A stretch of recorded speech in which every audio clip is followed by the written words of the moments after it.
Good afternoon, good afternoon, good afternoon. A very good afternoon, all of you.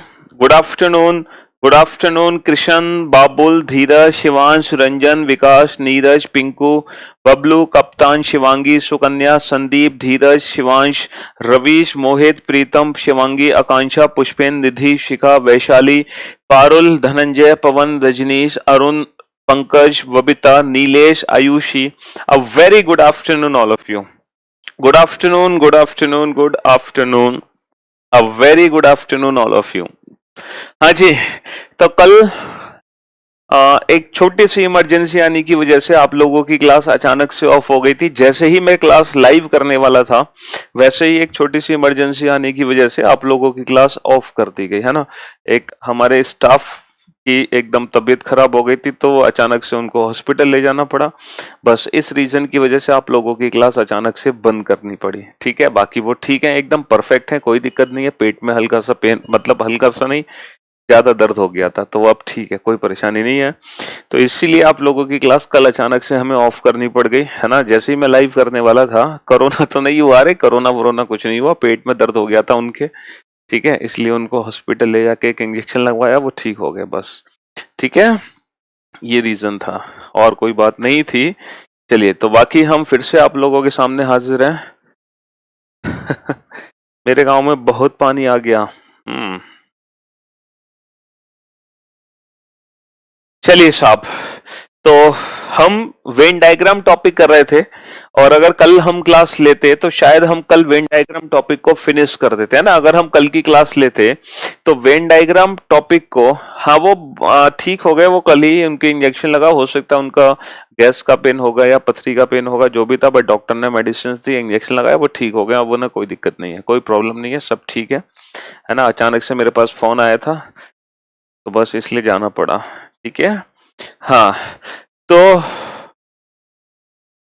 कल की अगर class होती तो कल हम इस टॉपिक को, वेन डायग्राम टॉपिक को फिनिश कर देते, लेकिन कल की क्लास नहीं हो पाई, कोई दिक्कत नहीं है, हम आज फिनिश कर देंगे। और आप लोगों को काफी टाइम भी मिल जाता है, अगर बीच में छुट्टी भी हो जाती है तो रिवीजन का टाइम मिल जाता है, हमें प्रैक्टिस का टाइम मिल जाता है। उस टाइम को बेटा वेस्ट मत किया करो, उस टाइम को अपॉर्चुनिटी समझा करो। अगर कोई क्लास ऑफ होती है सडन किसी रीजन की वजह से, या आपकी छुट्टी मिलती है आपको सैटरडे संडे की, तो बेटा ये जो छुट्टियां होती हैं, ये जो अचानक से छुट्टी होती है हमारी, ये हमारे लिए गोल्डन अपॉर्चुनिटी होती है। Golden opportunity in the sense, जो टॉपिक्स हमारे रह गए होते हैं इन बिटवीन, हमें उन टॉपिक्स का रिवीजन करना चाहिए।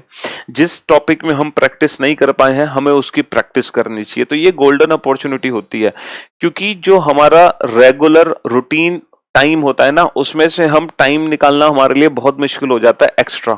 लेकिन अचानक से अगर जैसे कोई क्लास ऑफ हो जाए या छुट्टी हो, तो वो टाइम फिर हमें एक्स्ट्रा लगता है। जैसे कल आपकी छुट्टी हुई, तो कल का जो टाइम था वो एक्स्ट्रा टाइम था, 1 से 2:30 का, वो आपको एक्स्ट्रा टाइम लग रहा होगा, ऐसा लग रहा होगा आज 24 घंटे में 1.5 घंटे एक्स्ट्रा मिल गए हमें। तो वो टाइम, वो गोल्डन अपॉर्चुनिटी है हमारे लिए, प्रैक्टिस के लिए, प्रीवियस क्लासेस का रिवीजन के लिए। ठीक है, हाँ जी।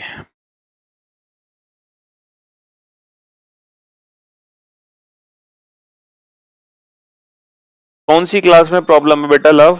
कल कोई क्लास में प्रॉब्लम नहीं हुई थी, कल कोई टेक्निकल प्रॉब्लम नहीं थी। मैंने बताया ना, हमारे स्टाफ के एक स्टाफ मेंबर थे, उनके तबीयत खराब हो गई थी, उनको हॉस्पिटल ले जाना पड़ा था अचानक से, बस ये दिक्कत थी। कोई टेक्निकल इश्यू कुछ नहीं था, ऐसा मत समझो टेक्निकल इश्यू की वजह से क्लास ऑफ हुई थी, नहीं।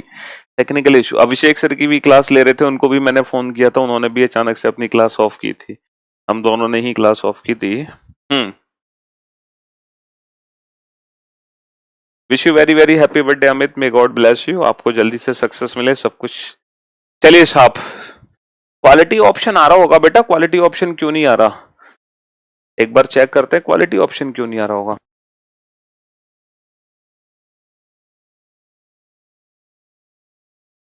एक बार चेक कर लेता हूं मैं, ऐसा कैसे हो सकता है। मैंने तो इसीलिए तो बेटा आप लोगों, मेरी जो क्लास का इवेंट है ना, जैसे आप लोगों की क्लास 1 बजे है, तो मेरी क्लास आपको एग्जैक्ट 1 बजे ही दिखाई देगी, एग्जैक्ट 1 बजे।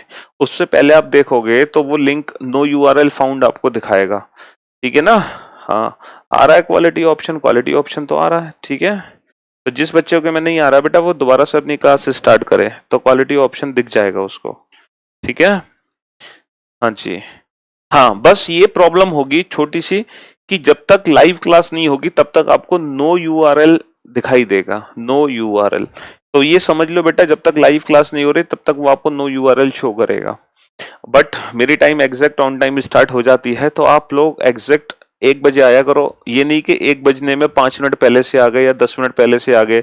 कुछ कुछ बच्चे तो आधा आधा घंटा पहले से आ जाते थे, तो इतना टाइम वेस्ट मत किया करो बेटा। आधे घंटे पहले आके क्या करोगे यहाँ पे, है एग्जैक्ट ऑन टाइम आओ, ठीक है। टाइम से पहले आके क्या करोगे, क्योंकि टाइम से पहले अगर आप कहीं पहुंचोगे तो आपकी वैल्यू ही खराब हो जाएगी ना, है ना। हाँ जी।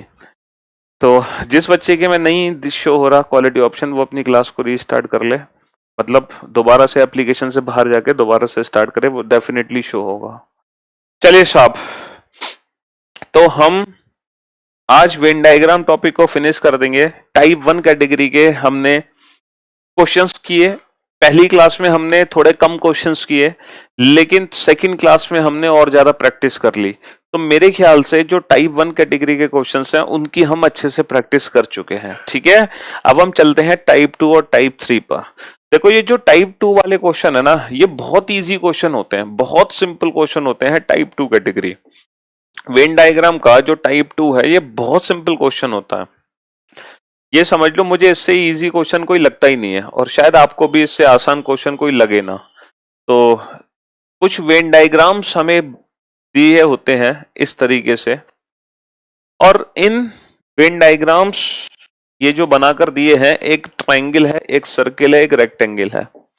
इनके कुछ नाम हैं। जो ट्रायंगल्स के अंदर हैं वो सारे के सारे इंजीनियर हैं, जो सर्किल के अंदर है वो सारे के सारे डॉक्टर्स हैं, जो रेक्टेंगल के अंदर है वो सारे के सारे आर्किटेक्ट हैं। बेटा ये पूरी इंफॉर्मेशन एग्जाम में हमें गिवन होगी, ये एग्जाम में question as it is given होगा हमें, और इनके अंदर ना कुछ नंबर्स लिखे होंगे, और वो नंबर्स बेटा कुछ भी हो सकते हैं, 2, 10, 15, 20, वो नंबर्स बेटा कुछ भी हो सकते हैं, है ना। वो नंबर्स कुछ भी हो सकते हैं, 1, 3, 4, इस तरीके से यहाँ पे नंबर्स लिखे हैं।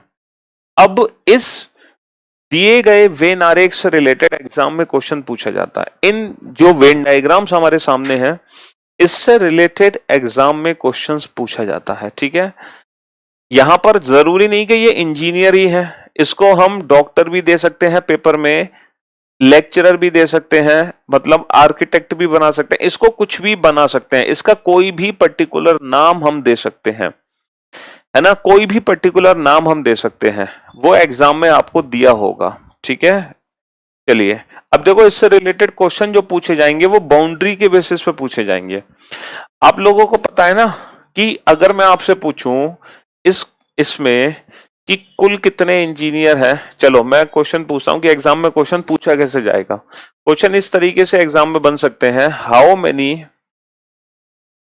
Many engineers are there, how many engineers are there that are only doctor,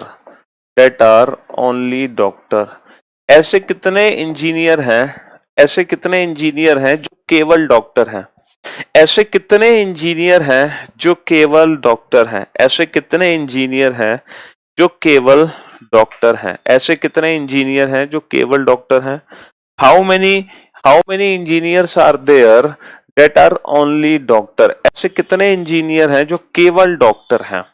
तो मेरे भाई ये क्वेश्चन बड़े आसान होते हैं, बेहद आसान क्वेश्चन होते हैं, इसमें कुछ नहीं करना, बाउंड्री के हिसाब से हम अपने क्वेश्चन का आंसर दे सकते हैं। ऐसे कितने इंजीनियर हैं, तो भाई साहब इंजीनियर तो सारे के सारे ट्रायंगल के अंदर हैं, ऐसे कितने इंजीनियर हैं जो केवल डॉक्टर सारे सर्किल के अंदर हैं।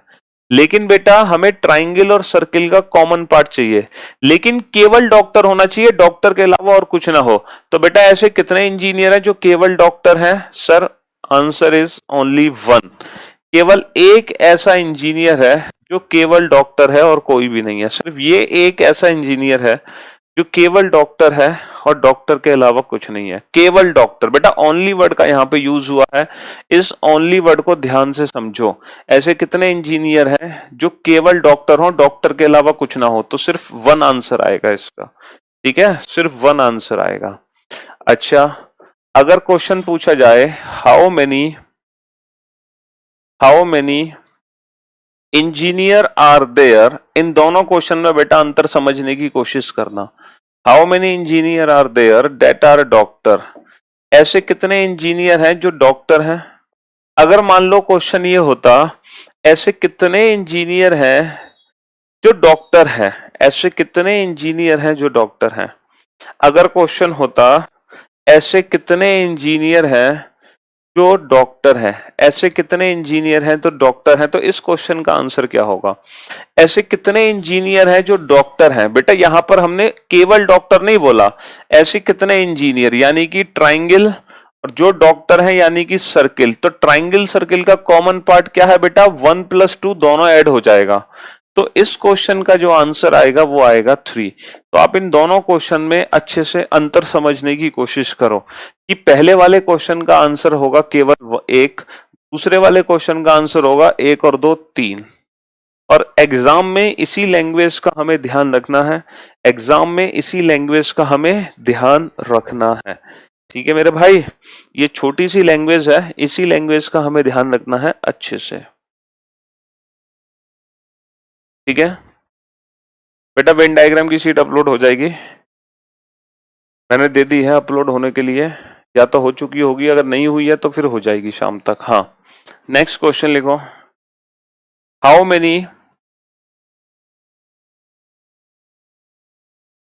Many engineer are there, how many engineer are there that are, how many engineer are there that are not doctor, ऐसे कितने इंजीनियर हैं जो डॉक्टर नहीं हैं। ऐसे कितने इंजीनियर हैं जो डॉक्टर नहीं है, ऐसे कितने इंजीनियर हैं जो डॉक्टर नहीं है। अब आप बताओ बेटा, ऐसे कितने इंजीनियर हैं जो डॉक्टर नहीं है, ऐसे कितने इंजीनियर हैं जो डॉक्टर नहीं है, ऐसे कितने इंजीनियर है। बेटा यहाँ से क्लास एकदम परफेक्ट चल रही है, यहाँ से कोई भी दिक्कत नहीं है, हो सकता है आपके नेटवर्क की इश्यू हो। आप क्लास को रीस्टार्ट कर लो, एप्लीकेशन को दोबारा से ओपन कर लो, क्योंकि यहाँ से एकदम सब कुछ परफेक्ट है बेटा, मैंने चेक कर लिया, चेक करवा लिया। ठीक है, ऐसे कितने इंजीनियर हैं जो डॉक्टर नहीं है। अब हमें ये देखना है कि ऐसे कितने इंजीनियर है भाई साहब जो डॉक्टर नहीं है, यानी कि ट्राइंगल में से बेटा अब ये सर्किल वाला पोर्शन हटा दो। तो ट्राइंगल में से सर्किल वाला पोर्शन हटा दोगे तो क्या बचा बेटा, 10 और 4 बचा।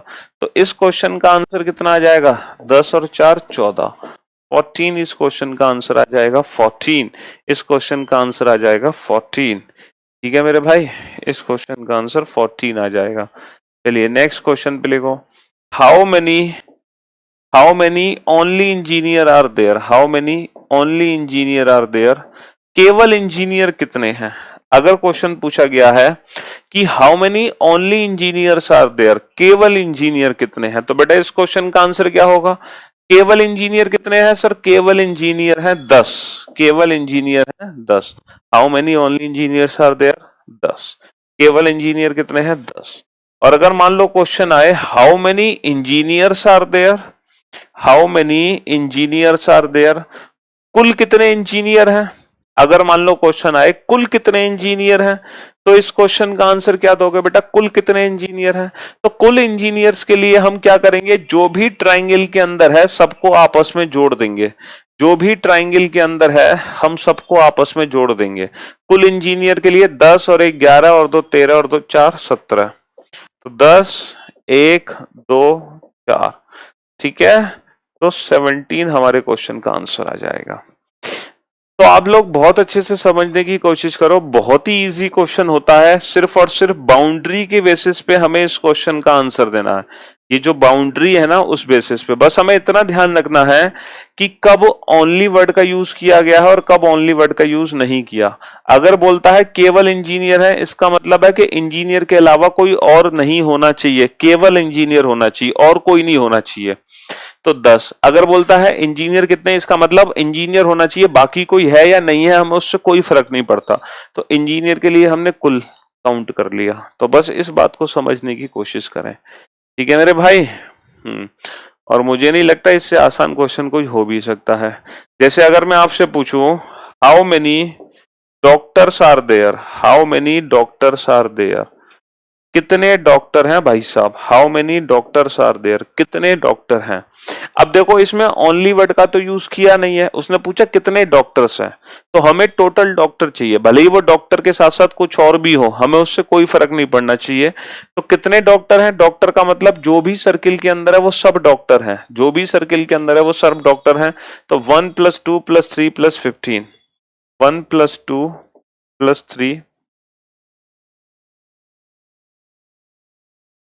हाँ जी कितने डॉक्टर हैं, 1+2+3+15, कितना आ गया 21, कितना आ गया 21, ठीक है। और अगर मान लो क्वेश्चन होता हाउ मेनी ओनली डॉक्टर्स, केवल डॉक्टर्स कितने हैं, हाउ मेनी ओनली डॉक्टर्स, केवल डॉक्टर्स कितने हैं, तो इस क्वेश्चन का आंसर क्या होता, केवल डॉक्टर कितने, तो केवल डॉक्टर के अलावा, डॉक्टर के अलावा कुछ ना हो तो आंसर होता 15, तो आंसर होता 15। तो समझ गए, ये क्वेश्चन इस तरीके से सॉल्व किए जाते हैं वेन डायग्राम। मैंने इस वेन डायग्राम से 7 क्वेश्चन आपसे पूछे और हर क्वेश्चन को आपको बाउंड्री को देख के सॉल्व करना है।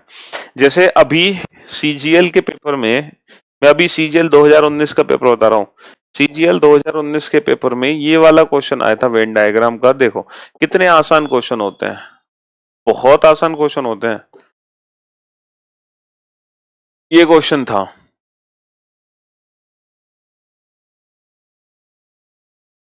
मैं आपको पहले तो ये बता देता हूं क्वेश्चन में क्या क्या दे रखा है। द ट्राइंगल रिप्रेजेंट एग्जीक्यूटिव्स, जो ट्राइंगल्स हैं ये रिप्रेजेंट करता है एग्जीक्यूटिव्स को, ट्राइंगल रिप्रेजेंट एग्जीक्यूटिव्स, ठीक है। अच्छा circle represent females, circle represent females, जो सर्किल है वो फीमेल्स को रिप्रेजेंट करता है। रेक्टेंगल रिप्रेजेंट एमबीए, ये एमबीए रेक्टेंगल बेटा ये है, ये एमबीए को रिप्रेजेंट करता है।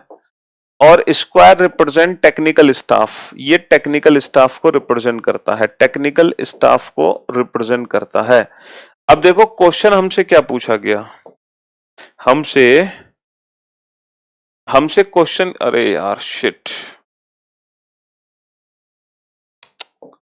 एक सेकंड, हाँ हमसे क्वेश्चन पूछा गया है, आपको नीचे दिखाई नहीं दे रहा, how many female executive are in the company, how many female executive are there, हमें चाहिए how many female executive are there. Question हमसे पूछा गया है how many female executive are there, बताओ ऐसी कितनी फीमेल है जो एग्जीक्यूटिव्स हैं, how many female executives are there, ऐसी कितनी फीमेल है जो एग्जीक्यूटिव्स हैं, कितनी महिलाएं हैं, कितनी महिलाएं हैं,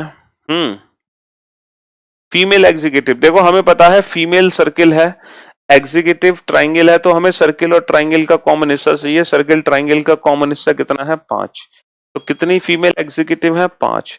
फीमेल एग्जीक्यूटिव का मतलब है दोनों है, फीमेल होने के साथ साथ वो एग्जीक्यूटिव्स भी हैं।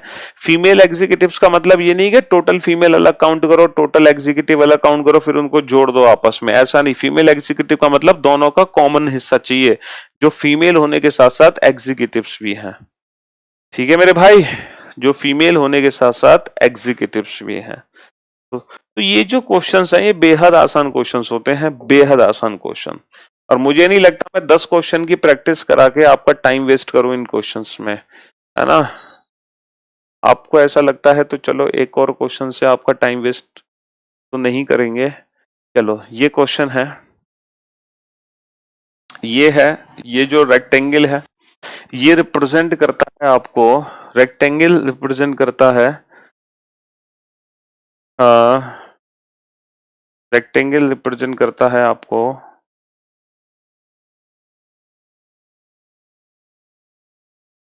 फीमेल्स को, ठीक है। रेक्टेंगल रिप्रेजेंट करता है फीमेल्स को, ट्राइंगल रिप्रेजेंट करता है आपको सिंगर्स को,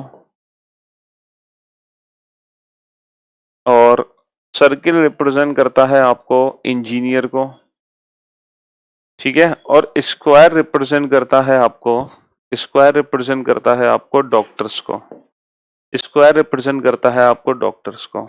और इनके अंदर नंबर्स लिखे गए हैं, इनके अंदर नंबर्स लिखे गए हैं, और वो नंबर्स हैं 2, 5, 7, 8, 3, 10, 12 ये नंबर्स लिखे गए हैं। ठीक है, इस तरीके से हमने नंबर्स लिखे हैं। अब क्वेश्चन को ध्यान से सुनना। क्वेश्चन एग्जैक्टली क्या है? क्वेश्चन एग्जैक्टली क्या है?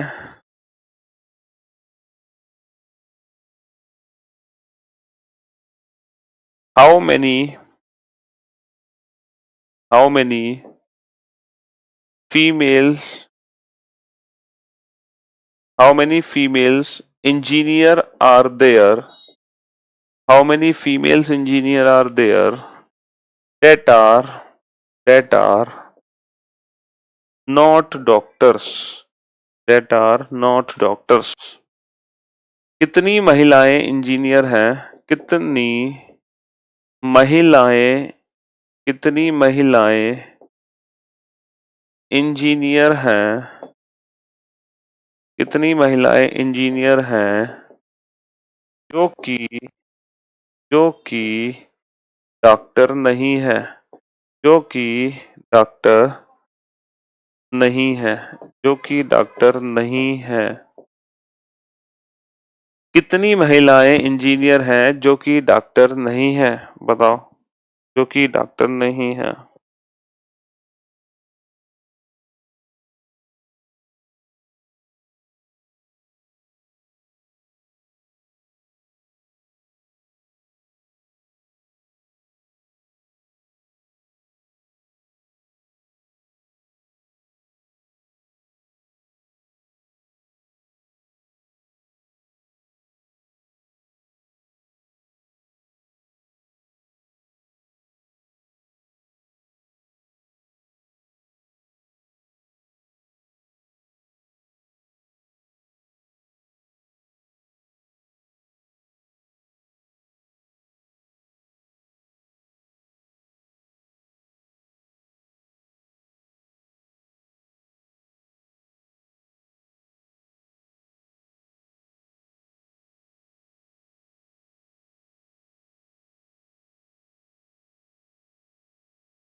हाँ जी, how many females engineer are there that are not doctor? ऐसी कितनी महिलाएं इंजीनियर हैं जो डॉक्टर नहीं है?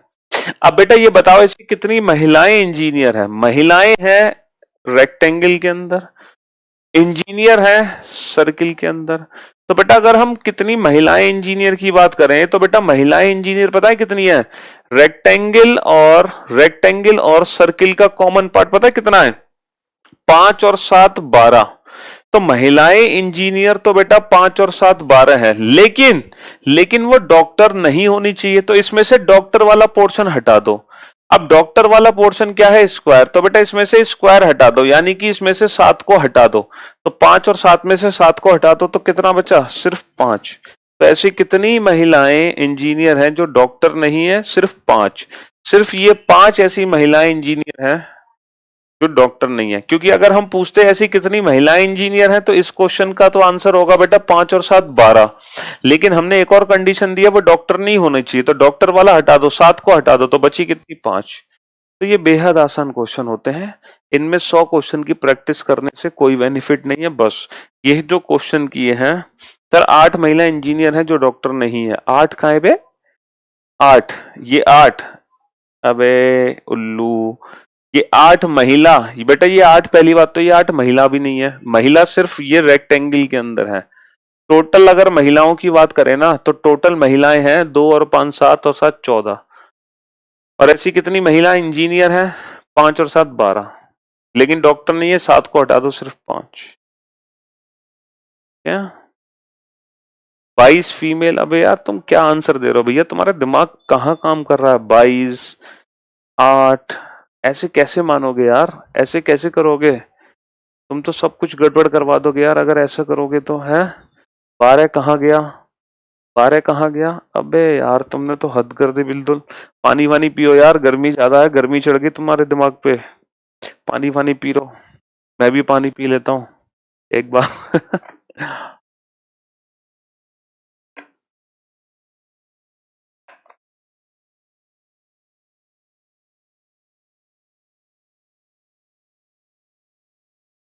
जब तुम ऐसे क्वेश्चन पूछते हो इतना समझाने के बाद, और वो भी इतनी आसानी से, तो मुझे बस एक डायलॉग याद आता है, ओ भाई मारो मुझे मारो।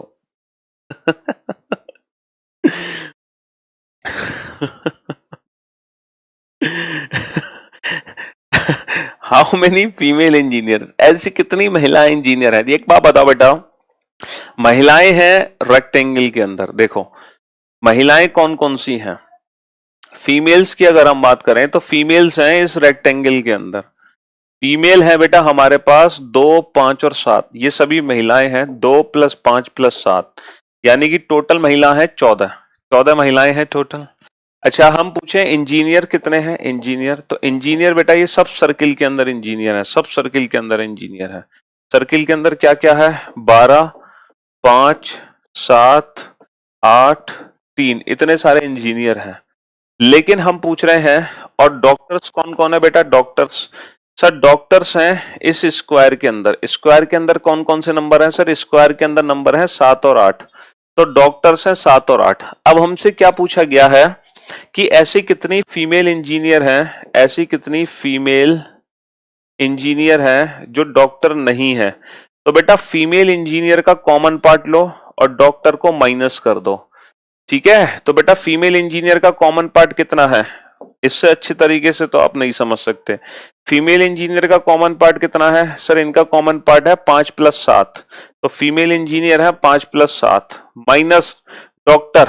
अब डॉक्टर का उतना ही पोर्शन घटाना है जो इन दोनों में कॉमन है। 5 और 7 में से कॉमन क्या है? 7 + 8, 7 कॉमन है डॉक्टर का, तो 7 हटा दो।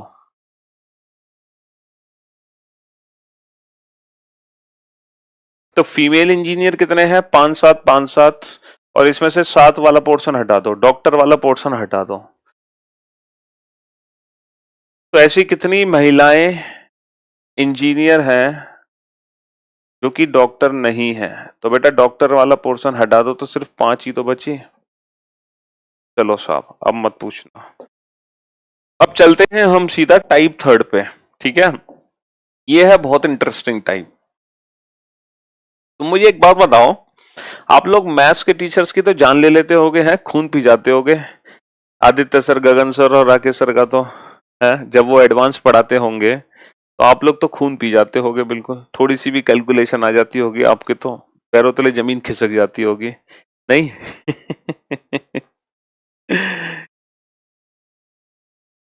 चलो तुम मानोगे नहीं, है मानोगे नहीं, मत मानो।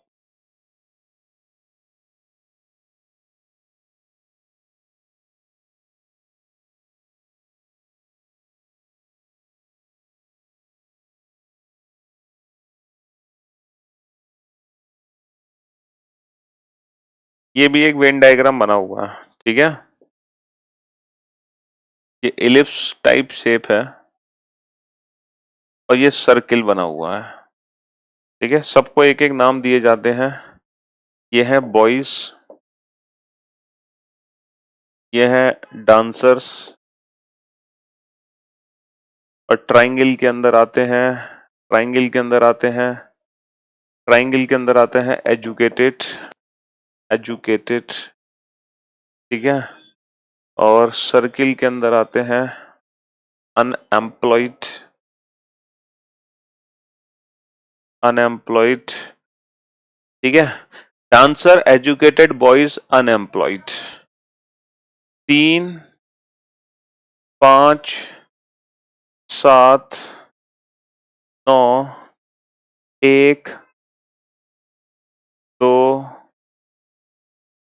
4 6 8, इतने सारे नंबर्स यहाँ पे लिखे हुए हैं, इतने सारे नंबर्स यहाँ पे लिखे हुए हैं। ठीक है मेरे भाई, इतने सारे नंबर्स यहाँ पे लिखे हुए हैं।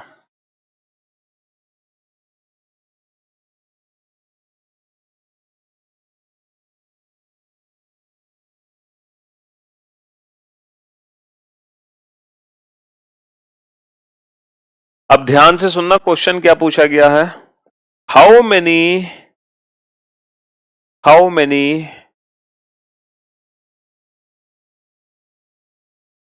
How many how many boys are how many how many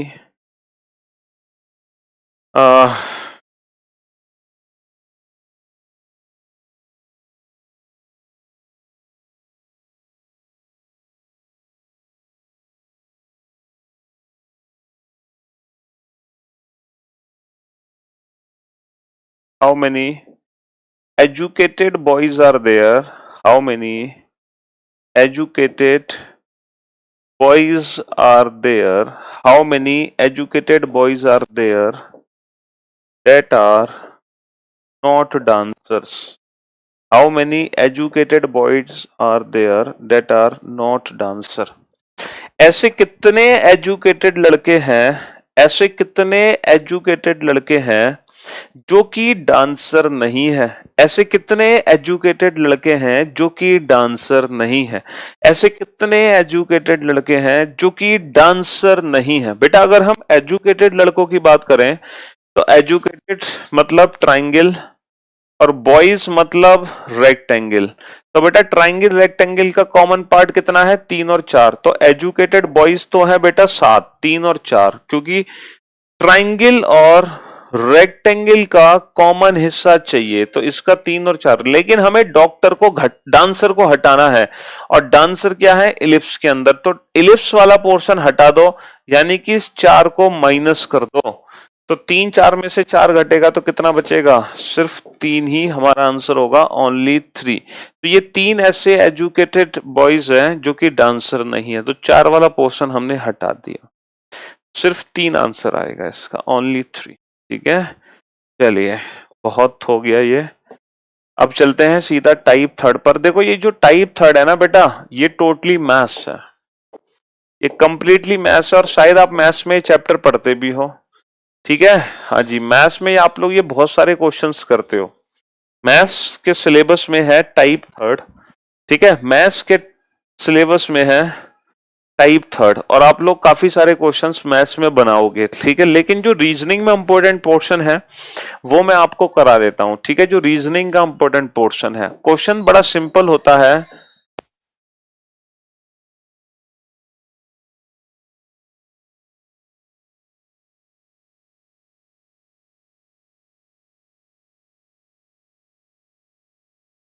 हाँ जी, देखो टाइप थर्ड में क्वेश्चंस कैसे बनते हैं मैं आपको बताता हूं। बहुत ही आसान क्वेश्चन बनते हैं, लेकिन हमें वेन डायग्राम से सॉल्व करने हैं। एक क्लास में हिंदी बोलने वाले छात्रों की संख्या है 70%, इंग्लिश बोलने वाले छात्रों की संख्या है 60%। हिंदी बोलने वाले छात्रों की संख्या है 70%, इंग्लिश बोलने वाले छात्रों की संख्या है 60%। ठीक है मेरे भाई, और हिंदी और इंग्लिश दोनों बोलने वाले छात्रों की संख्या है 30%। तो हमें बताना है क्लास में ऐसे कितने छात्र हैं जो केवल हिंदी बोलते हैं, और क्लास में ऐसे कितने छात्र हैं जो केवल इंग्लिश बोलते हैं। ये क्वेश्चन बेहद आसान क्वेश्चन होता है अगर सिर्फ 2 सब्जेक्ट्स के लिए पूछा जाए। अगर ये क्वेश्चन सिर्फ 2 सब्जेक्ट्स के लिए पूछा जाए तो बेहद आसान क्वेश्चन है। थोड़ा सा टफ ये क्वेश्चन तब बनेगा जब हम 2 लैंग्वेज की जगह 3 लैंग्वेज का यूज करेंगे, और थोड़ा सा टफ तब बनता है ये क्वेश्चन जब क्लास में पास हुए छात्रों की संख्या दी जाती है और पास हुए छात्रों से फेल हुए छात्रों के बारे में पूछा जाता है। वो बहुत ही मोस्ट इंपॉर्टेंट क्वेश्चन, मतलब खतरनाक लेवल का क्वेश्चन है लॉजिक के मामले में। मतलब अगर आप लॉजिक यूज करते हो, कॉमन सेंस यूज करते हो, तो अल्टीमेट मजा आएगा आपको उस क्वेश्चन को करने में, कि जिसमें पास हुए छात्रों की संख्या दी जाती है और फेल हुए छात्रों की संख्या पूछते हैं, या फिर फेल हुए छात्रों की संख्या दी जाती है और पास हुए छात्रों की संख्या पूछते हैं। क्योंकि वेन डायग्राम में पास और फेल का मतलब वो नहीं है जो हम बचपन से सुनते आए हैं। हमने बचपन से क्या सुना है, जैसे मान लो आप पेपर देने गए, आपके मैथ्स का पेपर हुआ, आपका आपका फिजिक्स का पेपर हुआ और आपका इंग्लिश का पेपर हुआ। तो बेटा हमने बचपन से ये सुना है कि अगर हम किसी भी एक सब्जेक्ट में फेल, तो हम फेल हो गए। किसी भी एक सब्जेक्ट में फेल तो हम फेल हो गए, यही तो बचपन से सुना है हमने। हमने बचपन से ये सुना है कि हम पास तब होते हैं जब तीनों सब्जेक्ट में पास हो, लेकिन इस चैप्टर में ऐसा नहीं है। यहां पर पास हम किसी भी एक पर्टिकुलर सब्जेक्ट में हो सकते हैं तो वो पास ही माना जाता है। ठीक है, यानी कि अगर कोई ऐसा बच्चा है जो मैथ्स में फेल हो गया, फिजिक्स में फेल हो गया, लेकिन इंग्लिश में पास है, तो वो पास हुए छात्रों की कैटेगरी में काउंट होगा, और यही बच्चा फेल हुए छात्रों की कैटेगरी में भी काउंट होगा। ठीक है, तो यहां पर जो पास और फेल का कंसेप्ट है ना, वो इंडिविजुअल सब्जेक्ट के हिसाब से चलता है। ऐसा नहीं कि वही पास माना जाएगा जो तीनों सब्जेक्ट में पास हो। तो यहां पर पास और फेल का कंसेप्ट थोड़ा सा डिफरेंट होता है। तो वो जब हम पढ़ेंगे ना, तो वो अल्टीमेट मजा आएगा आपको पास और फेल पढ़ने में। फिलहाल हम इस क्वेश्चन की तरफ चलते हैं। अब देखो बेटा, ऐसे क्वेश्चन जब आते हैं ना, तो ये क्वेश्चन हमें कैसे बनाने हैं? वेन डायग्राम से बनाने हैं। और बहुत ही सिंपल वेन डायग्राम बनता है बेटा, सम का वेन डायग्राम बनता है। ठीक है, सम का वेन डायग्राम बनता है, सम का वेन डायग्राम। बेटा ये शायद अगर शीट्स में आपको नहीं मिले क्वेश्चन, तो बेटा ये मैथ्स में आपको मिलेंगे ढेर सारे क्वेश्चन जब आप मैथ्स पढ़ोगे। तो मैथ्स के सिलेबस में तो है ही ना ये चैप्टर। देखो यहां पर सम का वेन डायग्राम बनाते हैं इस तरीके से। अगर मान लो 3 सब्जेक्ट का क्वेश्चन है, तो फिर 3 सब्जेक्ट का वेन डायग्राम ऐसे बनेगा, 2 सब्जेक्ट का वेन डायग्राम ऐसे बनेगा, 3 सब्जेक्ट का वेन डायग्राम ऐसे बनेगा, 2 का ऐसे, 3 का ऐसे, हमेशा याद रखना।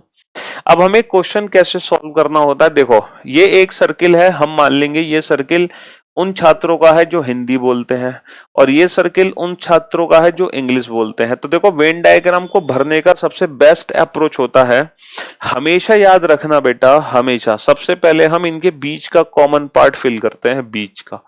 तो बेटा हमें वो छात्र चाहिए जो हिंदी और इंग्लिश दोनों बोलते हैं, वो कितने हैं? 30% है। तो सर यहाँ पे 30 लिख दो, हिंदी और इंग्लिश दोनों बोलने वाले 30। अब बस हो गया क्वेश्चन। ये बताओ बेटा, ये जो हिंदी बोल रहे हैं 70%, ये कौन है? सर हिंदी बोलने वाले ये टोटल 70% है, टोटल। यानी कि ये पूरा सर्किल जो है ना वो 70 का है। ये इंग्लिश बोलने वाले जो 60% है वो कौन है? सर ये पूरा का पूरा जो सर्किल है ना ये 60 का है। अब आप लोग मुझे एक बात बताओ, एक बहुत छोटा सा क्वेश्चन मेरा आप लोगों से है कि अगर ये पूरा सर्किल 70 का है और ये 30 यहाँ पर है, तो बेटा ये वैल्यू कितनी बची? Sir 70 minus 30 40। अच्छा ये पूरा सर्किल अगर 60 का है और 30 यहाँ पे है, तो ये वैल्यू कितनी बची? Sir 60 minus 30 30। बस हो गया क्वेश्चन सॉल्व। तो हमसे पूछा है ऐसे कितने छात्र हैं जो केवल हिंदी बोलते हैं? केवल हिंदी बोलने वाले कितने हैं? 40%। केवल इंग्लिश बोलने वाले कितने हैं? 30%। केवल इंग्लिश बोलने वाले कितने हैं? 30%। ठीक है मेरे भाई, केवल इंग्लिश बोलने वाले हैं 30%। बेहद आसानी से बिना सेट थ्योरी का फॉर्मूला लगाए हम इस क्वेश्चन को बना सकते हैं वेन डायग्राम के थ्रू। हालांकि ये सेट थ्योरी के फॉर्मूला लगा के सॉल्व होता क्वेश्चन, बट हमें सेट थ्योरी का फॉर्मूला यूज करने की जरूरत नहीं है। ठीक है, सेट थ्योरी वाला फॉर्मूला यूज करने की जरूरत नहीं है। एक क्लास में टोटल 500 छात्र हैं, एक कक्षा में टोटल 500 छात्र हैं, जिसमें से हिंदी बोलने वाले छात्र हैं, हिंदी बोलने वाले छात्र हैं, जिसमें से हिंदी बोलने वाले छात्र हैं 300, इंग्लिश बोलने वाले छात्र हैं, इंग्लिश बोलने वाले छात्र हैं, इंग्लिश बोलने वाले छात्र हैं 100, इंग्लिश बोलने वाले छात्र हैं, एक सेकेंड, इंग्लिश बोलने वाले छात्र हैं 100 नहीं, इंग्लिश बोलने वाले छात्र हैं 400। ठीक है, तो आपको बताना है ऐसे कितने छात्र हैं जो हिंदी और इंग्लिश दोनों ही लैंग्वेजेस बोलते हैं। ऐसे कितने छात्र हैं जो हिंदी और इंग्लिश दोनों ही लैंग्वेजेस बोलते हैं। और ये भी बताना है केवल हिंदी बोलने वाले कितने हैं और केवल इंग्लिश बोलने वाले कितने हैं। केवल इंग्लिश बोलने वाले कितने हैं। ये तीनों क्वेश्चंस के आंसर आप लोगों को देने हैं। ये तीनों क्वेश्चंस के आंसर आप लोगों को देने हैं। ठीक है, केवल हिंदी बोलने वाले, केवल इंग्लिश बोलने वाले।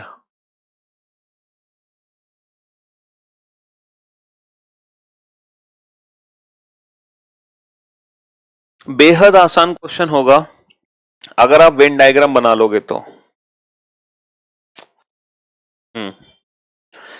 दो लैंग्वेज का वेन डायग्राम बना लो।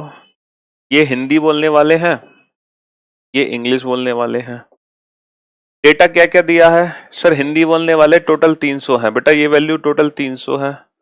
इंग्लिश बोलने वाले टोटल 400 है, तो ये सर्किल वैल्यू बेटा 400 है, ये पूरे 400 है, 400। अच्छा, एक और हमें डेटा दिया है कि टोटल 500 है। तो बेटा ये जो टोटल 500 है, ये कौन से है टोटल 500? ये टोटल 500 कौन से हैं सर? ये टोटल 500 वो है, ये सब कुछ मिला के टोटल 500 है, यानी कि टोटल वैल्यू कितनी है 500। जबकि अगर हम इन दोनों को ऐड करें 400 और 300, तो 400 300 बनते हैं 700। कितने बनते हैं बेटा? 700। 400 प्लस 300 बनता है 700, जबकि बनना चाहिए 500। इसका मतलब 200 की कमी करनी है, तो वो कमी कहाँ होगी बेटा? कमी होगी बीच में, कॉमन पार्ट में फिल कर दो 200 बस। और बेटा फिर 300 में से 200 कम का ये वैल्यू कितनी बची? 100। 400 में से 200 कम की ये वैल्यू कितनी बची? 200। अब आप टोटल काउंट कर लो बेटा, टोटल 500 होंगे। 200 और 200 400 और 100 500, टोटल 500 हो गए। तो हमसे पूछा है हिंदी और इंग्लिश बोलने वाले कितने छात्र हैं? हिंदी इंग्लिश बोलने वाले 200। केवल हिंदी बोलने वाले कितने हैं? 100। और केवल इंग्लिश बोलने वाले कितने हैं? 200। केवल इंग्लिश बोलने वाले कितने हैं? 200। ठीक है मेरे भाई। तो वेन डायग्राम जो कंसेप्ट है वो इस क्वेश्चन को बेहद आसान बना देता है, बहुत सिंपल बना देता है। ये वैल्यू बेटा टोटल होती है। जैसे अगर मान लो कोई वेन डायग्राम है और इसके अंदर 3 वैल्यूज हैं x, y, z, तो जो टोटल वैल्यू होगी हमारी वो होगी x plus y plus z। कभी भी मान लो इसकी वैल्यू है a और इसकी वैल्यू है b, तो बेटा कभी भी total value a plus b नहीं होती। अगर हम a और b की फॉर्म में बात करेंगे तो टोटल वैल्यू हमारी कितनी होगी? a plus b minus y, इसको हमें माइनस, तो टोटल वैल्यूज हम उससे नहीं निकाल सकते। ठीक है मेरे भाई, a प्लस बी ऐड करके टोटल वैल्यूज नहीं निकलते। तो ये तो बहुत कॉमन सेंस है, बेसिक सा कॉमन सेंस है हमारा, इसमें आज सच कोई रूल की रिक्वायरमेंट तो है नहीं, तो हमें रटना पड़े, कोई फॉर्मूला नहीं है जिसको हमें याद करना पड़े। ठीक है मेरे भाई, हाँ जी। लेकिन दो लैंग्वेज तो बहुत आसान था, ये तो हमें पहले से पता था। अल्टीमेट मजा आएगा जब 3 लैंग्वेज का क्वेश्चन करेंगे, और उससे ज्यादा मजा तब आएगा जब हम पास और फेल वाला क्वेश्चन करेंगे। ठीक है, पास और फेल वाला क्वेश्चन। पहले तो एक 3 लैंग्वेज का क्वेश्चन करते हैं। एक क्लास में मैथ्स में पास होने वाले छात्रों की संख्या है 30। 30 ऐसे छात्र हैं जो मैथ्स में पास हो गए, passed in maths. Total maths में पास होने वाले छात्रों की संख्या 30 है। अच्छा, इंग्लिश सब्जेक्ट में टोटल जितने बच्चे पास हुए वो हैं 50, और रीजनिंग सब्जेक्ट में टोटल जितने बच्चे पास हुए वो हैं 80। अच्छा, मैथ्स और इंग्लिश में जो पास हुए वो है 5, इंग्लिश और रीजनिंग में जो पास हुए वो है 15, रीजनिंग और मैथ्स में जो पास हुए वो है 10। बेटा क्वेश्चन को शॉर्ट फॉर्म में लिखो, शॉर्ट फॉर्म में। और इंग्लिश, रीजनिंग, मैथ, कुछ ऐसे भी इंटेलिजेंट बच्चे हैं जो तीनों सब्जेक्ट में पास हुए, वो सिर्फ 2 बच्चे थे। पूरी क्लास में सिर्फ 2 बच्चे ऐसे थे जो तीनों ही सब्जेक्ट में पास हो गए।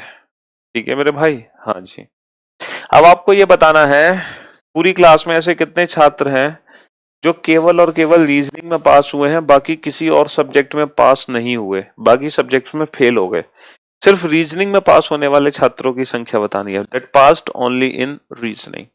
दूसरा क्वेश्चन आपको ये सॉल्व करना है, क्लास में कुल छात्रों की संख्या बतानी है कि क्लास में कुल कितने छात्र हैं, टोटल नंबर ऑफ स्टूडेंट। तो ये जो डेटा दिया हुआ है बेटा पास्ट स्टूडेंट्स का डेटा है। एक क्लास में मैथ्स में टोटल पास्ट हुए 30, इंग्लिश में टोटल 50, रीजनिंग में टोटल 80। मैथ्स इंग्लिश में 5, इंग्लिश रीजनिंग में 15, रीजनिंग मैथ्स में 10, इंग्लिश रीजनिंग मैथ्स तीनों में 2।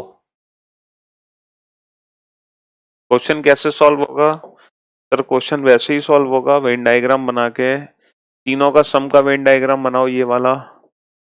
ठीक है, ये पूरा सर्किल उन बच्चों का है जो रीजनिंग में पास हुए हैं। टोटल रीजनिंग में टोटल कितने पास हुए हैं? 80। तो इस पूरे गोले के अंदर की वैल्यू 80 होनी चाहिए। ये पूरा सर्किल उन बच्चों का है जो मैथ्स में पास हुए हैं। मैथ्स में टोटल कितने पास हुए हैं? 30। तो इस पूरे सर्किल की वैल्यू आनी चाहिए 30। ये पूरा सर्किल उन बच्चों का है जो इंग्लिश में पास हुए। इंग्लिश में कितने पास हुए? 50। तो इस पूरे सर्किल की वैल्यू 50 आनी चाहिए। अब कर दो क्वेश्चन, कैसे सॉल्व करोगे, है ना। सबसे पहले बेटा तीनों का कॉमन पार्ट फिल करना, तभी क्वेश्चन को बड़े प्यार से सॉल्व कर पाओगे। सबसे पहले तीनों का कॉमन पार्ट फिल करना।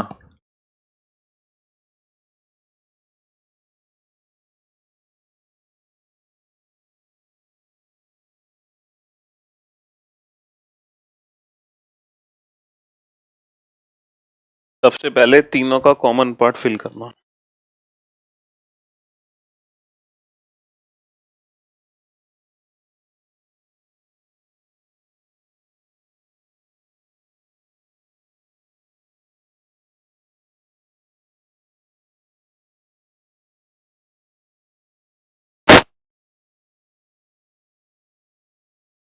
देखो अब इस क्वेश्चन को हम कैसे सॉल्व करेंगे। सबसे पहले हम तीनों का कॉमन पार्ट फिल करेंगे।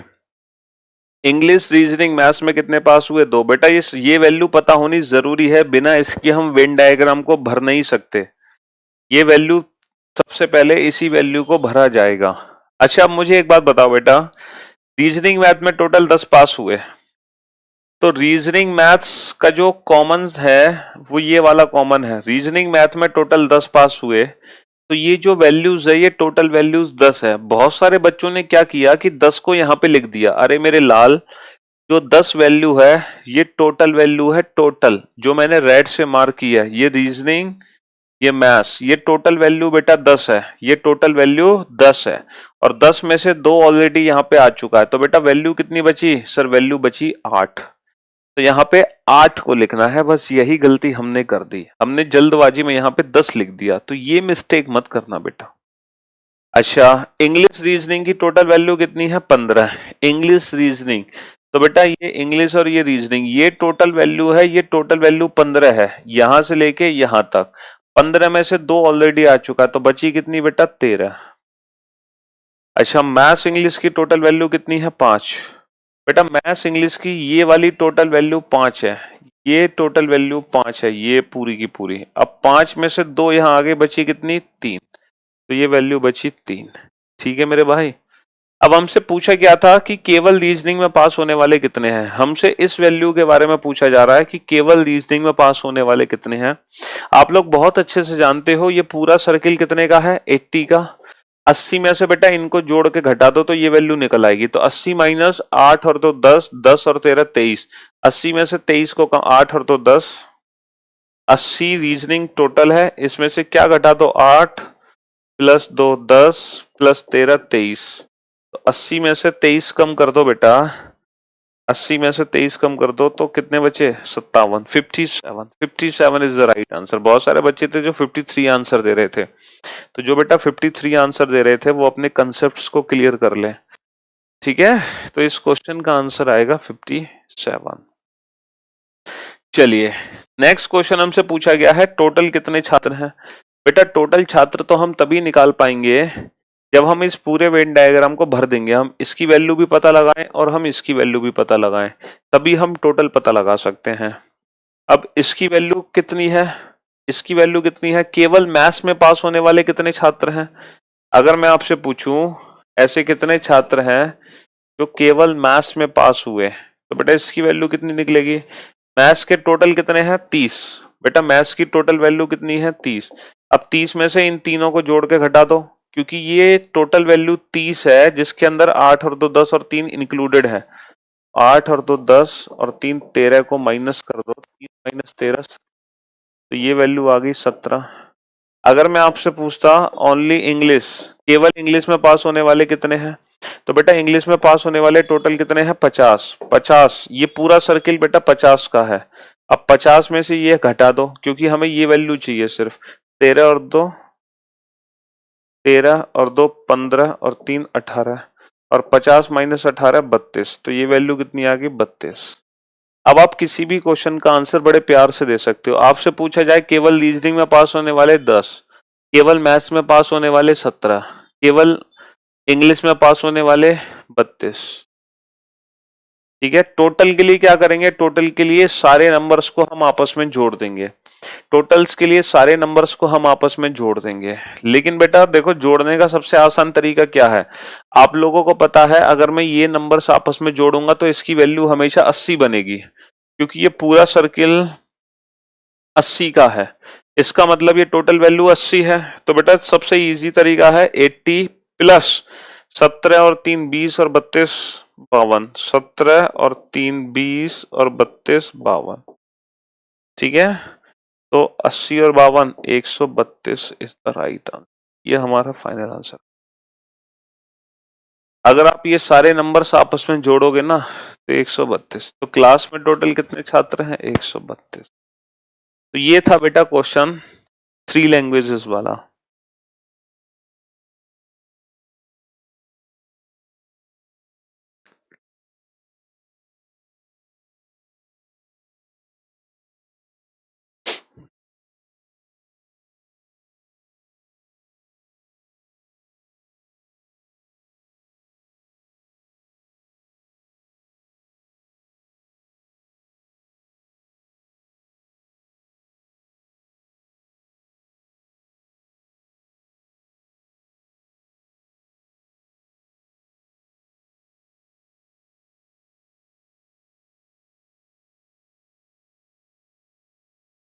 अरे टोटल के लिए बेटा इसके अंदर जितने भी नंबर्स हैं वो सारे नंबर्स आपस में जोड़ दो, वही तो टोटल है। वो सारे नंबर्स आपस में जोड़ दो। बहुत बढ़िया सर, अल्टीमेट, कसम से सर मजा आ गया, क्रिस्टल क्लियर, बहुत बढ़िया, वेरी गुड।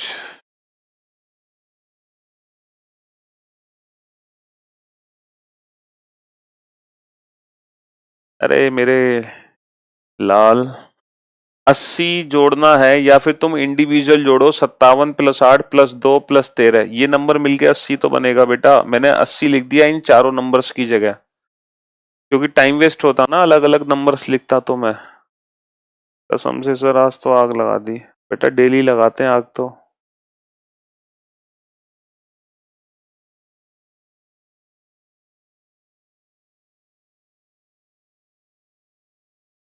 अब वीडियो तुम्हारी रुक रही है तुम्हारे चक्कर में, अब उसमें फिर क्या करें बेटा, रिकॉर्डेड फॉर्म में समझ लेना दोबारा। चलिए नेक्स्ट, एक और मौका देता हूं मैं आप लोगों को क्वेश्चन सॉल्व करने का। ठीक है, एक और चांस है आपके पास।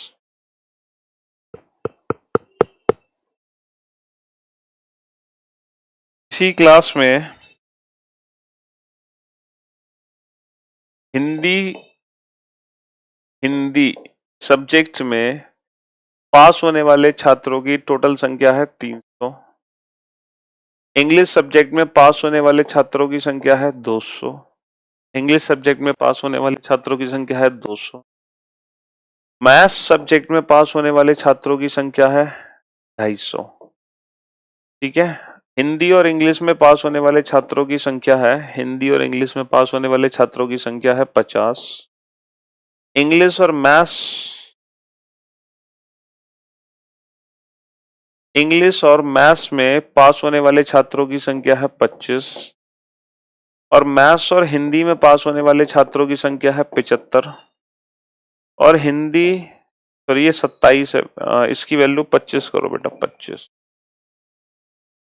25। हिंदी, इंग्लिश और मैथ्स तीनों सब्जेक्ट में पास होने वाले छात्रों की संख्या है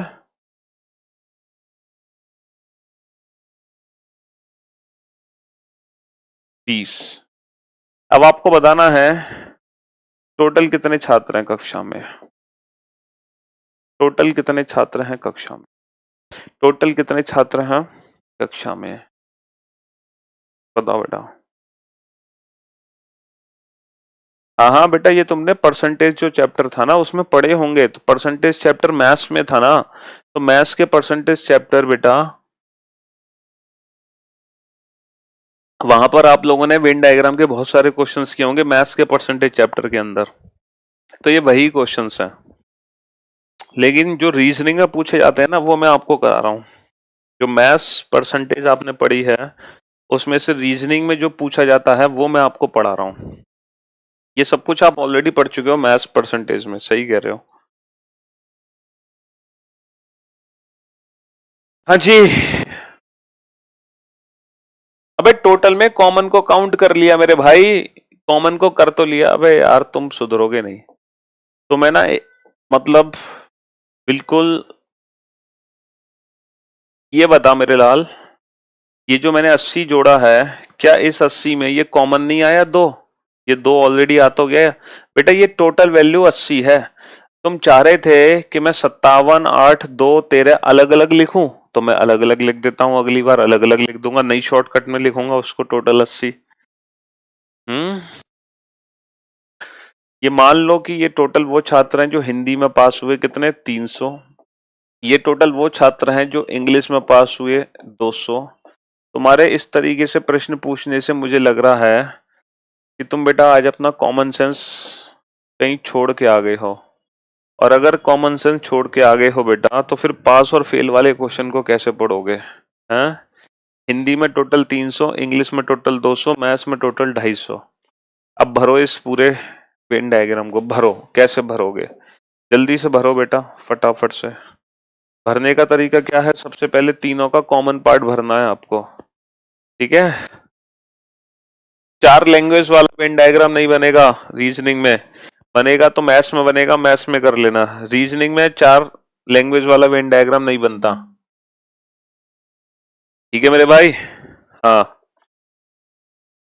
तो चार लैंग्वेज वाला वेन डायग्राम रीजनिंग के लिए नहीं है मेरे भाई, ठीक है। फिर तुम कहोगे 5 वाला वेन डायग्राम बताओ, फिर तुम्हारा पेट तब भी नहीं भरेगा। फिर तुम कहोगे 6 वाला बताओ, फिर तुम्हारा पेट तब भी नहीं भरेगा। फिर तुम कहोगे 7 वाला बताओ सर। तो इच्छाओं की तो कोई सीमा ही नहीं है कोई सीमा? इच्छाओं की पूर्ति की कोई सीमा नहीं है ना, इच्छाओं की पूर्ति की। इसीलिए हमने एक बाउंड्री लाइन खींची हुई है, इसीलिए सिलेबस डिफाइंड है। वरना इच्छाओं तो हमारी असीमित है, हमारी इच्छाएं कभी रुक ही नहीं सकती, ठीक है। हाँ मेरे भाई।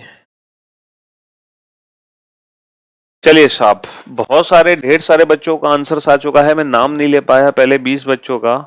चलिए कोई बात नहीं, ले लेंगे। सबसे पहले इन तीनों का कॉमन पार्ट फिल करेंगे। तीनों का कॉमन कितना है? हिंदी, इंग्लिश, मैथ्स, तीनों में पास होने वाले कितने हैं बेटा? 20। अब ये बताओ, मैथ्स और हिंदी वाले 75 हैं। मैथ्स और हिंदी, ये है बेटा मैथ्स और हिंदी, ये टोटल 75 वैल्यू है। 75 में से 20 आ चुकी, तो ये बची कितनी बेटा? 55। 55 बची है ना। 75 में से 20 माइनस कर दोगे, 55 75 में से 20 घटा दो। अच्छा, इंग्लिश मैथ्स टोटल 25 है। इंग्लिश और मैथ्स बेटा ये टोटल 25 वैल्यू है। 25 में से 20 आ गई, बची कितनी? 5। हिंदी इंग्लिश टोटल 50 है। हिंदी इंग्लिश की टोटल वैल्यू 50 है, ये टोटल वैल्यू 50 है। 50 में से 20 आ गई बेटा, बची कितनी? 30। बहुत सही। अब हमें चाहिए ये वाली वैल्यूज और चाहिए, ये वाली वैल्यूज और चाहिए। अब हमें पता है ये टोटल सर्किल 300 का है, तो बेटा ये टोटल सर्किल अगर 300 का है तो 300 में से इन तीनों को जोड़ के घटा दो। 30 और 20 50, 50 और 50 100, 300 माइनस 100 200, लेकिन 5 और घटाने 195।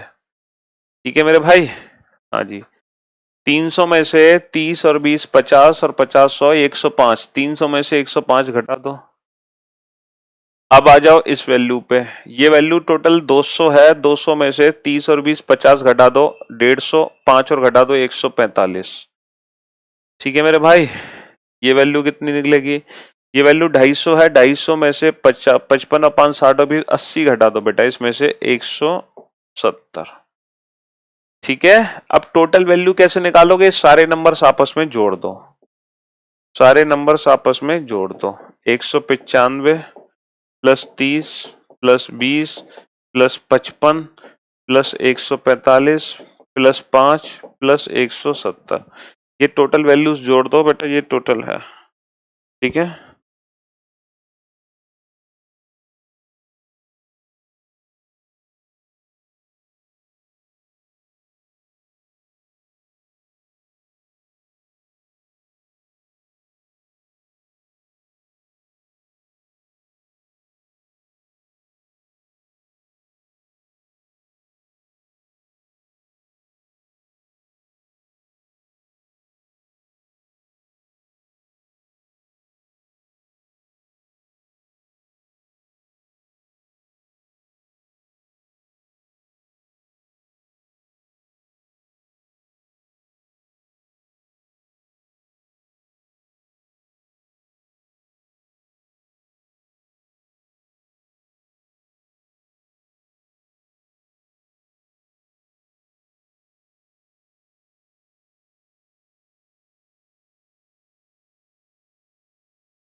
हाँ जी, निकाल लिया भैया टोटल, काउंट कर लिया टोटल। अच्छा, अब मैं पिछले क्वेश्चन में मैंने क्या किया था, जब पिछले क्वेश्चन में मैं टोटल वैल्यूज निकाल रहा था, तो पता है पिछले क्वेश्चन में मैं टोटल कैसे निकाली थी? ये जो वैल्यूज है ना 195, 30, 20 और 55, इसकी जगह मैंने सीधा सीधा 300 लिख दिया, क्योंकि ये वैल्यू ऐड होके 300 ही आनी है, ये वैल्यू ऐड होकर 300 आनी है, तो मैंने इसकी जगह सीधा सीधा 300 लिख दिया था। तो बताओ पिछले क्वेश्चन में मैंने क्या गलत किया, ताकि कैलकुलेशन हमारी थोड़ी इजी हो जाए, इसीलिए। तो 150, 145, 5, 150, ठीक है। अब 150, 150, 300, 320, 320, 300, 620, तो बेटा ये वैल्यू ऐड करना आसान है ना हमारे लिए, ये काम किया था पिछले क्वेश्चन में मैंने। सर आपसे अच्छा रीजनिंग कोई नहीं पढ़ा सकता है इस दुनिया में, मुझे पूरा विश्वास है कि इस बार मेरा सिलेक्शन होने से कोई नहीं रोक सकता। हाँ जी, कॉमन पार्ट ना हो बेटा, तो कॉमन पार्ट को हम एज्यूम करेंगे x, फिर उससे हम पूरा वेन डायग्राम भरेंगे, तो वहां पर हमें टोटल वैल्यूज दी होगी, जिससे हमें x की वैल्यू पता चल जाएगी। वहां पर हमें टोटल वैल्यूज दी होगी, ठीक है, वहां पर हमें टोटल वैल्यू दी होगी।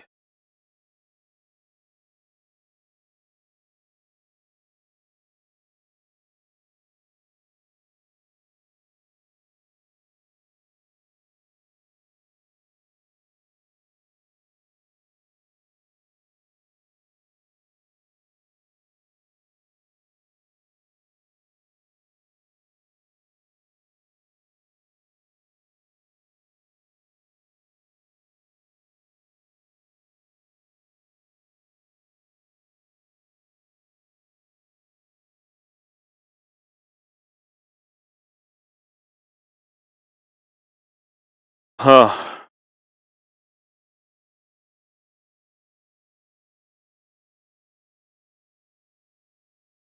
चलिए साहब, मुझे लग नहीं रहा कि पास और फेल वाले क्वेश्चन आज आप कर पाओगे, ये क्वेश्चन हो गया कंप्लीट अच्छे से।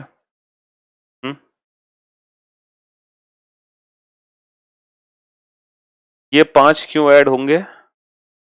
अरे यार भाई साहब, टोटल बेटा इसके अंदर जो भी कुछ होता है ना, वो सब हमारा टोटल होता है, जो भी कुछ होता है ये सब टोटल के अंदर ही काउंट होता है, ठीक है मेरे भाई, ये सब टोटल के अंदर ही काउंट होता है, ये सब कुछ टोटल के अंदर काउंट होता है।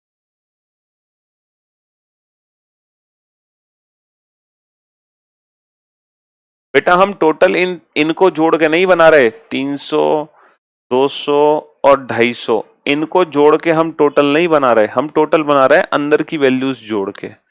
याद रखो, इनको जोड़ के कभी भी आप टोटल नहीं बना सकते, टोटल की वैल्यूज बनेगी इनको जोड़ के, अंदर वाले पोर्शन को ऐड करके ही हम टोटल की वैल्यूज बना सकते हैं, अंदर वाले पोर्शन को जो हम टोटल की वैल्यूज बना सकते हैं, ठीक है।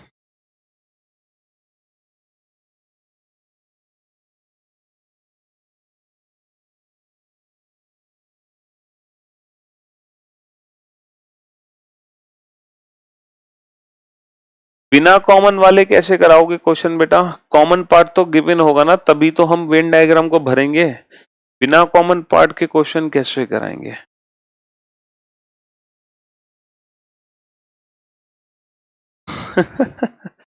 चलिए नेक्स्ट, नेक्स्ट क्वेश्चन पे चलते हैं, क्वेश्चन नंबर 5, पांचवें क्वेश्चन पे चलते हैं, पांचवें क्वेश्चन, ठीक है।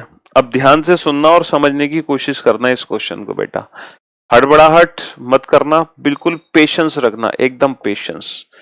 किसी क्लास में मैथ्स में पास होने वाले छात्रों की संख्या है 300, ठीक है। इंग्लिश में पास होने वाले छात्रों की संख्या है, ये पास हुए छात्रों की संख्या बता रहा हूं बेटा मैं, 200, ठीक है। इंग्लिश में पास होने वाले छात्रों की संख्या है 200, और हिंदी में पास होने वाले छात्रों की संख्या है, हिंदी में पास होने वाले छात्रों की संख्या है 100। हिंदी और इंग्लिश दोनों सब्जेक्ट में पास होने वाले छात्रों की संख्या है 50। इंग्लिश और मैथ्स दोनों में पास होने वाले छात्रों की संख्या है 75, और मैथ्स और हिंदी में पास होने वाले छात्रों की संख्या है 30, और हिंदी, इंग्लिश, मैथ्स तीनों में पास होने वाले छात्रों की संख्या है 20। ठीक है, तो जल्दी से वेन डायग्राम बनाओ पास हुए छात्रों का। तो पास हुए छात्रा का जो वेन डायग्राम बनेगा बेटा, वो वेन डायग्राम ऐसे बनेगा। तीनों का कॉमन पार्ट क्या है? तीनों का कॉमन पार्ट है पहले तो ये हिंदी, ये इंग्लिश। हिंदी का टोटल वैल्यू कितनी है? 100। इंग्लिश की टोटल वैल्यू कितनी है? 200।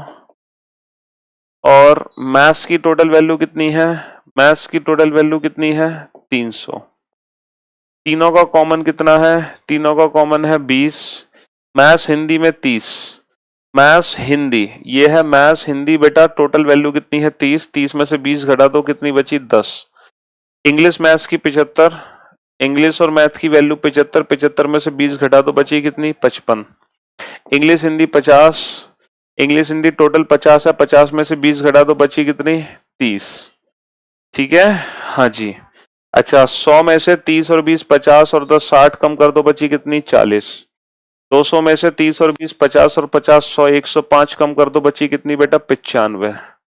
ठीक है, और 300 में से 30 20 और 10 30 और 50 80 220 215। ठीक है, 85 कम कर दो बेटा, 85 कम कर दो 300 में से। अब ये फिगर देखकर मुझे एक बात बताओ, ऐसे कितने छात्र हैं? मान लो क्लास में टोटल 300 200 500, क्लास में कुल छात्रों की संख्या दे रखी है। क्लास में कुल छात्रों की संख्या हमें दे रखी है 600। कुल छात्रों की संख्या हमें 600 दे रखी है, 600। ठीक है, तो मुझे एक बात बताओ, ये जो वेन डायग्राम है ये पास हुए छात्रों का वेन डायग्राम है। जरा हम पास हुए छात्रों का कॉम्बिनेशन बना सकते हैं? देखो ध्यान से समझना, कुछ भी नोट करने की कोशिश मत करना, बोर्ड पर देखना। एक बहुत ही अच्छा कंसेप्ट मैं आपको यहाँ पे बताने जा रहा हूं, बहुत ध्यान से सुनने की कोशिश करना बेटा। ये जो कॉम्बिनेशन है, आप मुझे एक बात बताओ, ये 40 कौन से स्टूडेंट हैं? इन स्टूडेंट्स का नाम क्या है? मैं आपसे एक क्वेश्चन पूछूं? मेरा एक सिंपल सा आपसे क्वेश्चन है, एक बहुत छोटा सा क्वेश्चन मेरा आप लोगों से, अगर आप इस क्वेश्चन का जवाब दे सके तो। How many students are there? How many students are there that are failed? How many students are there that are failed only in English and Maths? ऐसे कितने छात्र हैं जो केवल इंग्लिश और मैथ्स में फेल हुए? ऐसे कितने छात्र हैं जो केवल इंग्लिश और मैथ्स में फेल हुए?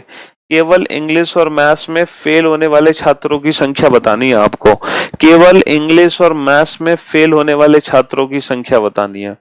बहुत ही सोच समझ के इस क्वेश्चन का आंसर दो, क्योंकि ये जो वेन डायग्राम है ये पास हुए छात्रों का वेन डायग्राम है, ना कि फेल हुए छात्रों का। ये जो डेटा आपको गिवन है ये पास हुए छात्रों का गिवन है, ना कि फेल हुए छात्रों का।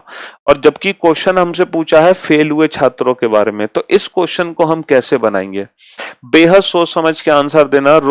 Rahul, Keshav, Manish, Kuldeep, very good job, शाबाश, वेल डन, बहुत बढ़िया। अब बेटा मेरी बात ध्यान से सुनना, हमसे क्वेश्चन पूछा है फेल हुए छात्रों के बारे में, हमसे क्वेश्चन पूछा है फेल हुए छात्रों के बारे में, जबकि हमें पता क्या है? पास हुए छात्रों के बारे में। तो बेटा कोई दिक्कत नहीं है, हम इस क्वेश्चन को पास हुए छात्रों में कन्वर्ट कर लेंगे।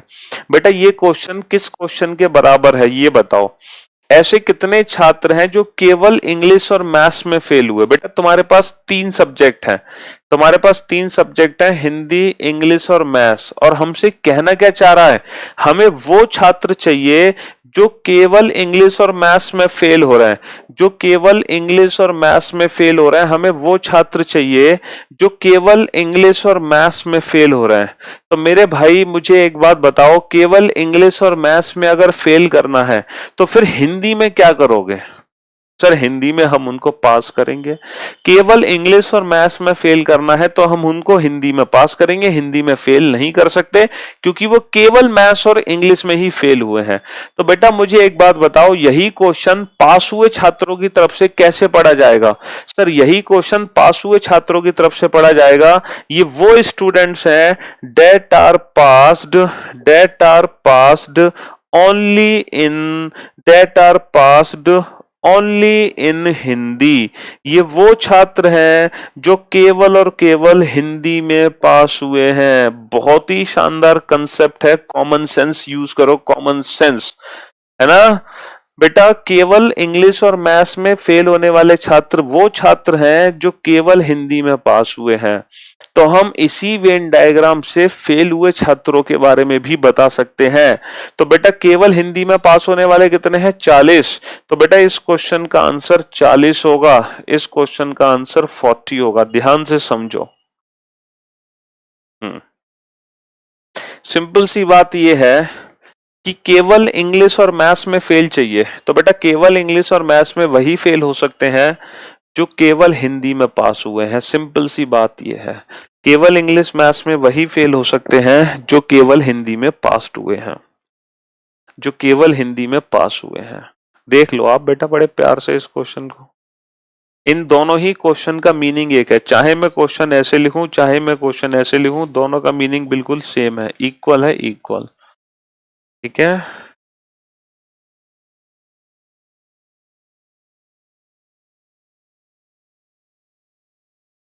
केवल इंग्लिश मैथ्स में वो। अभी इस वेन डायग्राम को मत देखो, अभी इस इक्वेशन को समझो। इस इक्वेशन को, हमारे पास 3 सब्जेक्ट हैं, हिंदी, इंग्लिश, मैथ्स। ये बताओ हमें फेल किस किस सब्जेक्ट में करना है? सर आपको केवल इंग्लिश और मैथ्स में फेल करना है, तो बेटा कर दो केवल इंग्लिश और मैथ्स में फेल। हमने इंग्लिश में फेल कर दिया, हमने मैथ्स में फेल कर दिया।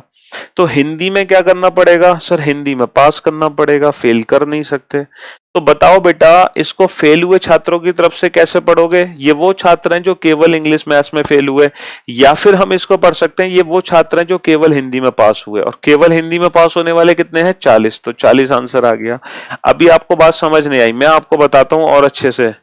देखो अगर मैं एक इक्वेशन यहां पे लिखूं, मैं एक इक्वेशन लिखूं हिंदी, इंग्लिश और मैथ्स की, एक इक्वेशन है। बताओ इस इक्वेशन को फेल हुए छात्रों की तरफ से कैसे पढ़ोगे और पास हुए छात्रों की तरफ से कैसे पढ़ोगे? इस इक्वेशन को पढ़ के दिखाओ बेटा मुझे, ये इक्वेशन कैसे पढ़ी जाएगी। अगर मैं इसको फेल हुए छात्रों की तरफ से पढ़ूंगा तो कैसे पढ़ूंगा? ये वो छात्र हैं जो केवल हिंदी में फेल हुए, ये वो छात्र हैं जो केवल हिंदी में फेल हो रहे हैं, केवल हिंदी में फेल हो रहे हैं।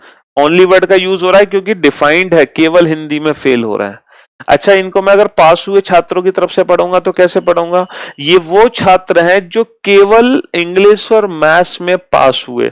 और बेटा केवल इंग्लिश और मैथ्स में पास होने वाले कितने हैं? सर केवल इंग्लिश और मैथ्स में पास होने वाले 55 है। केवल इंग्लिश और मैथ्स में पास होने वाले 55 है, तो इसकी वैल्यू बेटा 55 आएगी, 55। इसकी वैल्यू 55 आएगी क्योंकि ये वो छात्र हैं जो केवल इंग्लिश मैथ्स में पास हुए, यानी कि ये वो छात्र हैं जो केवल हिंदी में फेल हुए। तो बेटा 55 ऐसे छात्र हैं जो केवल हिंदी में फेल हुए। आपको यकीन नहीं आ रहा होगा सर ऐसे कैसे हो गया, ये सारे ही तो हिंदी में फेल हैं, हिंदी में पास तो सिर्फ इतने ही तो है, ये सारे ही तो हिंदी में फेल है। तो मेरे भाई ये सारे हिंदी में फेल है, लेकिन हमें चाहिए केवल हिंदी में फेल होने चाहिए और किसी सब्जेक्ट में फेल नहीं होने चाहिए। ये छात्र ना ये हिंदी के साथ साथ मैथ्स में भी फेल थे, ये छात्र ना ये छात्र हिंदी में साथ साथ इंग्लिश में भी फेल थे। हमें वो चाहिए जो केवल हिंदी में फेल हो। केवल हिंदी में फेल सिर्फ 55 है, केवल हिंदी में फेल सिर्फ 55 है। ठीक है, चलिए कोई बात नहीं, इस कंसेप्ट को हम कल भी कंटिन्यू रखेंगे। ठीक है, हाँ आज हम इसको खत्म नहीं कर रहे, इस कंसेप्ट को हम कल भी कंटिन्यू रखेंगे, पास और फेल का रिलेशन। आज मैंने आपको सिर्फ छोटा सा एक एग्जाम्पल दिया, बहुत ही छोटा सा एग्जाम्पल। ठीक है, हाँ बाकी मैं इस कंसेप्ट को कल भी कंटिन्यू रखूंगा क्योंकि अभी ढेर सारे क्वेश्चन कराने हैं मुझे पास और फेल से रिलेटेड। ठीक है, वैसे भी आज गर्मी ज्यादा है, आप लोगों का दिमाग थोड़ा सा कम काम कर रहा है, बहुत ज्यादा स्लो स्पीड करा दी आज आप लोगों ने मेरी। चलिए कोई बात नहीं, तो बाकी कल हम इसको कंटिन्यू रखेंगे। ठीक है, हाँ चलिए, तो thank you so much guys, thanks a lot, मिलते हैं आपसे कल, तब तक के लिए अलविदा, goodbye, take care yourself, bye bye and love you all, take care, good bye.